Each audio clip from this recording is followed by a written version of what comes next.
시작하기에 앞서서 환율은 도대체 무엇에 의해서 움직이는지에 대해서 먼저 이야기해 보도록 하겠습니다. 환율은 국제수지에 의해서 변동됩니다. 경상수지, 이 국제수지는 경상수지 그리고 자본수지가 있는데요. 경상수지는 상품, 서비스, 교역, 수입, 수출의 차이입니다. 만약에 무역흑자가 나타났다. 만약에 무역흑자다. 그러면 경상수지가 어떻게 좋았구나. 무역이 적자다. 그러면 경상수지가 정말 나빴구나 라고 생각을 할 수 있습니다. 자본수지는 자본의 유출입입니다. 이번에 외국인 투자자들이 우리 한국 국채를 대거 매입했다. 한국 증시에 많이 들어왔다. 그러면 자본의 유입이 많아졌다. 그럼 자본 수지가 좋았다. 그래서 간단하게 그림으로 표현을 해보면 이 외환 보유고가 있는데 무역이 흑자가 되면은 달러의 순유입이 많아지고 만약에 무역이 적자가 나타나면 달러의 순유출이 더 늘어나게 됩니다. 혹은 이것이 바로 경상수지가 되겠고요. 두 번째로 자본수지는 외국인 투자자들이 대거 들어와서 원화를 사갔다. 달러가 더 많이 들어왔다. 가 되면은 투자금이 더 많이 들어왔다. 자본수지가 좋았다. 라는 것이 되고 외국인 투자자들이 달러를 많이 다시 되가져갔다. 라고 한다면 이 외환 보유고에서 달러가 많이 투자금이 많이 유출됐다. 자본수지가 나빴다. 더 나아가서 제가 생각하기에 이 외환 보유고의 의미는 원화의 가치를 보증하고 담보한다. 그래서 이 외환 보유고에 달러가 많이 있으면 있을수록 우리나라에서 사용하는 이 원화의 가치가 더 보증이 되고 달러의 담보로서 원화의 가치가 더 보증되고 올라간다 라고 생각이 됩니다. 그래서 이 외환 무역이 흑자가 나타나고 투자금이 많이 들어와서 달러가 많아지게 되면 이 원화를 보증할 수 있는 이 달러가 많아지면서 우리의 이 원화가 가치가 상승하는 거죠. 지금 뉴스에서는 이 무역 적자가 나타났다라고 하고 외국인 투자자들이 떠날까봐 걱정이다 라고 한다면 이 달러의 외환 보유고가 줄어들게 되면 이 원화의 가치가 떨어지고 환율은 1200원에서 1300원 이렇게 가게 될 것 같습니다. 실제로 지금 1300원에서 왔다 갔다 하고 있는데 그런 영향인 것 같습니다. 이것을 토대로 지금 상황이 어떤지 한번 살펴보도록 하겠습니다. 먼저 원유가 가격이 상승하고 있습니다. 지금 주유소에 보면 휘발유값, 경유값 장난 아닙니다. 이 원유 가격이 러시아의 우크라이나 침공 그리고 여기서 또 러시아와 미국의 갈등으로 원유 가격이 상승하고 있는데 이 원유 가격 상승은 우리나라가 석유가 안 나오는데 이 석유를 다 수입해 오는데 수입액이 증가하는 결과를 만들고 이 수입액이 증가하면 달러가 많이 유출되고 환율 하락, 원화의 가치 하락을 만듭니다. 이 러시아와 미국의 지금 상황을 세 가지 관점에서 보면 미국에서는 이 러시아의 원유를 가격을 상한시키자. 그래서 러시아의 수입원을 좀 제한시키고 타격을 주자라고 하고 있습니다. 하지만 지금 러시아의 재정은 생각보다 탄탄하고 오히려 석유를 감산한다면 원유 가격이 더 급등할 수 있습니다. 미국은 한국에게 동참해달라. 이 원유 가격 상한제에 동참을 해달라. 라고 얘기를 했고 7월 중순에 옐런 장관이 방한을 했을 때 그 참여 여부가 결정된다고 합니다. 나토 증강 관점에서 보면 미국은 동유럽에 나토군을 증강했습니다. 핀란드, 스웨덴은 이 나토 지금이 회원국이 됐는지는 모르겠지만 나토 회원국 예정이었는데요. 이 핀란드와 스웨덴의 군사력을 나토군을 배치할 때는 러시아는 대칭적으로 대응을 하겠다라고 이야기한 상황입니다. 이 기사에서 보면 동유럽 국가인 폴란드에 미국 육군이 상시 사령부를 설치했습니다. 나토와 러시아는 1997년에 동유럽 등 러시안 인접 지역에서 나토 상시 두둔하지 않기로 약속을 했는데 러시아는 그래서 핀란드, 스웨덴의 병력 군사시설 배치 시 대칭적으로 대응하겠다라고 이야기한 상태입니다. 경제적 관점에서 보면 이 미국은 이 유가를 또 잡고 물가를 잡기 위해서 강력한 긴축 정책을 펼치고 있고 이는 상대적으로 안전자산이면서도 가치가 수익률이 높아지는 이 달러, 금리가 높아지니까 달러를 투자했을 때 더 수익률이 높으니까 자본이, 투자금이 달러를 다시 가져가는 현상이 계속 발생하고 있습니다. 이 역시 환율을 하락시키는 요인이 되고 있습니다. 원화의 가치를 하락시키는 요인이 되고 있습니다. 러시아는 역대 최대의 경상수지 흑자를 달성했고 루블화의 가치가 상승되는 것을 볼 수 있습니다.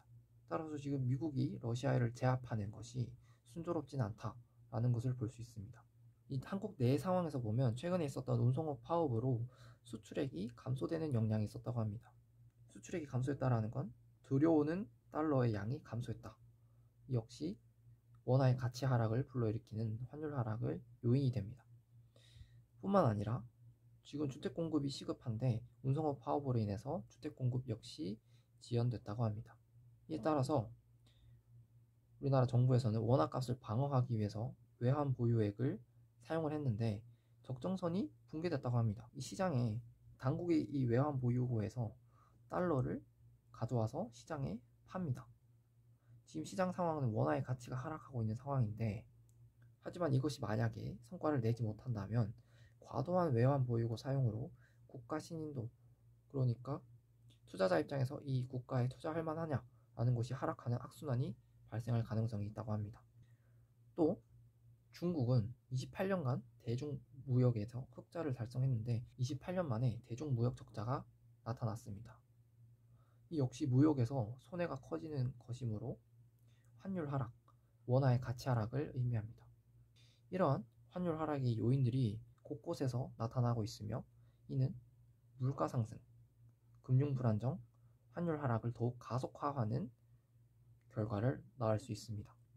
예를 들어서 외국에서 이 식량 한 보따리를 사오는데 원래 이것이 1달러였다면 지금 세계적으로 가격이 상승하고 있죠. 2달러로 상승을 했다라고 한다면 거기에 더해서 1달러에 1250원 하던 원화 값이 1300원이 되면서 이 자체의 가격 상승에 더해서 환율 변동으로 더 큰 국내에는 물가 상승을 미치게 됩니다. 이렇게 금융이 또 불안정해지고 경제가 안 좋아지면서 환율 하락이 가속화됩니다. 물가 상승을 막기 위해서 그리고 수요를 좀 줄이기 위해서 금리 인상을 하게 되면 경기 침체, 수요 위축, 실업률 상승과 같은 결과를 나타낼 수가 있습니다. 이렇게 전 세계적으로 긴축 정책에 들어가는 반면에 중국과 일본은 경기 부양, 강한 의지를 나타내면서 금융 완화 정책을 나타내고 있습니다.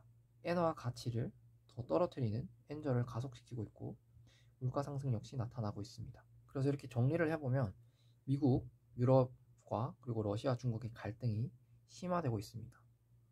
따라서 전 세계적으로 자유롭게 사고 팔렸던 에너지가 정치적 대립으로 갈라서고 있고 그런 에너지의 교류 체계가 무너지고 에너지 공급난이 생겨나고 있습니다. 유가 상승을 시작으로 물가의 상당 부분을 차지하는 이 유가 때문에 물가 역시 크게 상승하고 있습니다.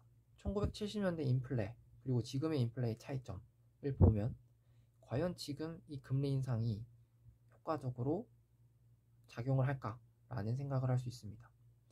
1970년대에는 달러를 금위에 기반하겠다라고 하는 이 근본위를 정지를 하는 선언을 했습니다. 따라서 이 달러의 가치가 폭락을 하게 됐는데 1배럴당 2달러 하던 이 유가가 달러의 가치가 하락을 하게 되면서 유가가 엄청나게 상승을 한 것입니다. 이 유가가 상승을 하게 되고 이 유가 상승을 막기 위해서 급격한 금리 인상을 했습니다. 결국에는 상당한 고통과 함께 유가가 잡혔습니다. 반면에 70년대에는 달러 가치가 먼저 폭락했다라는 것에 초점을 본다면 지금의 인플레는 대립구도 속에서 유가가 먼저 상승하고 금리 인상이 나타났다. 과연 그래서 이것이 잡힐까? 라고 생각을 했을 때 러시아, 우크라이나 침공이 종료되고 에너지 공급이 풀려야지 근본적인 해결책이 된다. 지금의 금리 인상은 경기 침체를 통해서 석유 수요 감소로 유가를 잡으려고 하는 것이다. 지금의 근본적인 원인은 에너지 공급이 문제인데 과연 이 석유 수요 감소로 물가를 잡을 수가 있느냐라고 하는 의문이 제기가 되고 있습니다. 또 지금의 상황은 미국의 러시아 제약 프로젝트의 실패로가 근본적인 원인이다.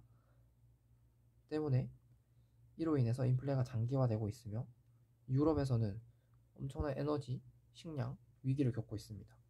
미국에서는 엄청난 물가 상승으로 고통을 겪고 있습니다. 이 미국의 물가 상승으로 전 세계적으로 또 고통을 겪고 있습니다. 미국과 유럽에서 종전의 목소리가 커지고 있는 배경이라고 합니다. 종전을 위한 타협만이 가장 확실한 인플레 해결책이라고 합니다. 따라서 지금의 연준은 이 총 3가지의 미션이 있습니다. 완전 고용을 유지하면서 물가를 안정시켜야 되는데 또 금융 안정이라는 것도 중요합니다. 금융이 안정이 되어야 달러의 기축 통화가 유지가 되고 이 때문에 연준의 과도한 긴축이 부담이 된다. 연준은 과도한 긴축이 부담스러울 수밖에 없다라고 합니다. 하지만 이 물가 안정 역시 달러의 기축 통화의 전제 조건으로서 물가를 잡지 못하면 이 달러의 기축 통화 역시 위태롭다라고 합니다. 물가 안정을 최우선으로 한다고 했는데 과연 어느 정도의 긴축을 부담할 수 있을지 이것을 관점으로 지금의 경제를 바라보면 좋을 것 같습니다. 감사합니다.